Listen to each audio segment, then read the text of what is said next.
नमस्कार दोस्तों, मेरे चैनल पर सभी दोस्तों का स्वागत है। आज अपन बात करने वाले हैं कि बेरोज़गार भत्ता राजस्थान की जो योजना है उसके बारे में कंप्लीट जानकारी आपको मैं देने वाला हूं। आज मैं इस वीडियो में बताने वाला हूं कि बेरोज़गार भत्ते का फॉर्म आप किस प्रकार से अप्लाई कर सकते हो, कौन कौन से डॉक्यूमेंट आपको चाहिए इसमें।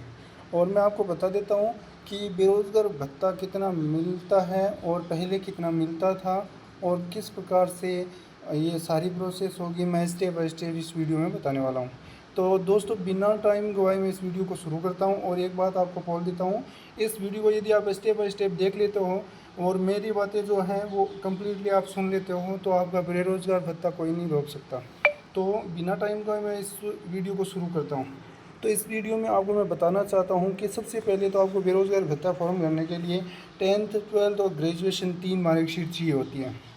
फर्स्ट काम को आपको ये कर लेना है कि आपको ग्रेजुएशन आपको कंप्लीट चाहिए इसमें, तो आपको ग्रेजुएशन की मार्कशीट इसमें लगानी होती है जो कि फ़ाइनल की होती है। तो उसके बाद में आपको 10th है, 12th है, उसके बाद में आपका आधार कार्ड अपडेटेड होना चाहिए जन आधार से, और जन आधार इसके अंदर भी चाहिए। साथ में डॉक्यूमेंट की बात की जाए और तो एसबीआई की जो बैंक पासबुक है वो इसके अंदर चाहिए होती है, और एक आय प्रमाण पत्र लगता है वो भी, जो पोस्ट ऑफिस की जो 1-2 रुपये में चिट आती है वो चिपका करके पूरा वो फॉर्म तैयार करना होता है वो, कि जो कि आपकी जो भी तहसील है, ई मित्र है, ई मित्र के माध्यम से निकलवा सकते हो या तहसील के आसपास कोई शॉप होती है वहाँ से आप प्राप्त कर सकते हो। उसके अंदर आपको पूरी जानकारी सही सही फिल कर लेनी है। आपको ध्यान रखना है कहीं गलती नहीं करनी है। यदि आप वहाँ पर गलती कर देते हो तो आपका फॉर्म 100% ये है कि आपका फॉर्म रिजेक्ट होगा या सेंड बैक आएगा। तो आपसे रिक्वेस्ट है कि आप सबसे पहले जो आय प्रमाण पत्र बनाओ और फॉर्म भरो वो इतनी सावधानी से भरो कि उसके अंदर कोई गलती नहीं होनी चाहिए। और सभी की जो मेन मूल प्रति है, मूल है जो डॉक्यूमेंट है वो अपलोड होंगे साथ में। तो आपको जो फ़ोटोकॉपी है वो इसके अंदर नहीं चलने वाली। तो एक तो आपके सभी डॉक्यूमेंटों की फ़ोटोकॉपी तो फार्म के साथ लग जाएगी, लेकिन जो ओरिजिनल मार्कशीट होगी 10th 12th जो भी ग्रेजुएशन है उन सभी की ओरिजिनल मार्कशीट अपलोड होगी, और बैंक पासबुक है वो भी ओरिजिनल स्कैन होकर के अपलोड होगी।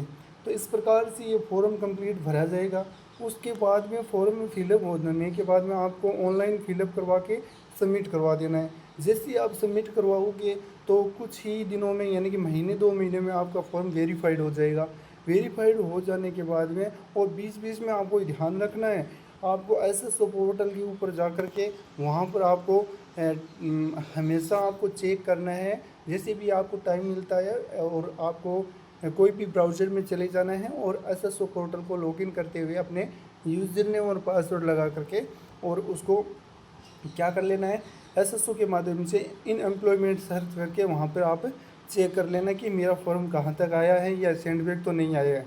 टाइम पे आप चेक करोगे तो उससे क्या होगा कि जैसे ही आपको सेंडबैक का पता चलता है तो आप ई मित्र के पास जा करके वापस जो भी आपका सेंडबैक आया है जिसके अंदर आपको कुछ भी बताया गया है वहाँ पर वैसे आपको कर देना है। ये प्रोसेस है लगभग 12 महीने से लेकर 12 महीने के बाद में आपका फॉर्म अप्रूव्ड हो जाएगा, और अप्रूव्ड होने के बाद में आपके पास एक टेक्स्ट मैसेज आएगा। टेक्स्ट मैसेज में होगा क्या, आपको एक पहले आपके जो भी आपने डिप्लोमा कर रखा है, नहीं कर रखा है तो आपको नहीं भरना है, वो ऑप्शन आपके एसएसओ आईडी पे खुल जाएगा।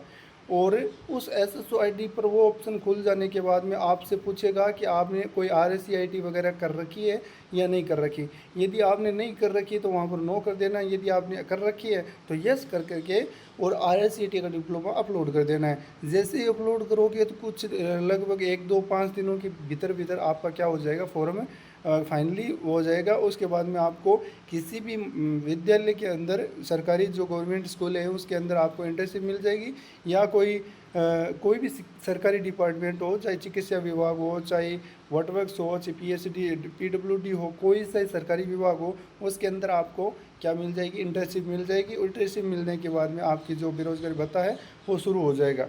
उसके बाद में कंटिन्यू आपको बेरोज़गारी भत्ता मिलता रहेगा। और सवाल आपका आता है कि कितना बेरोज़गारी भत्ता मिलेगा, तो बॉयज़ के लिए मैं बता देता हूँ कि 4,000 रुपये बॉयज़ के लिए मिलते हैं, और जो लेडीज़ हैं उनके लिए, यानी गर्ल्स हैं, उनके लिए 4500 रुपये हैं निर्धारित किए गए राजस्थान सरकार के द्वारा। और इसी के अंदर भी विकलांग का भी 4500 रुपये है। तो इस प्रकार से ये मैंने आपको सारा बताया।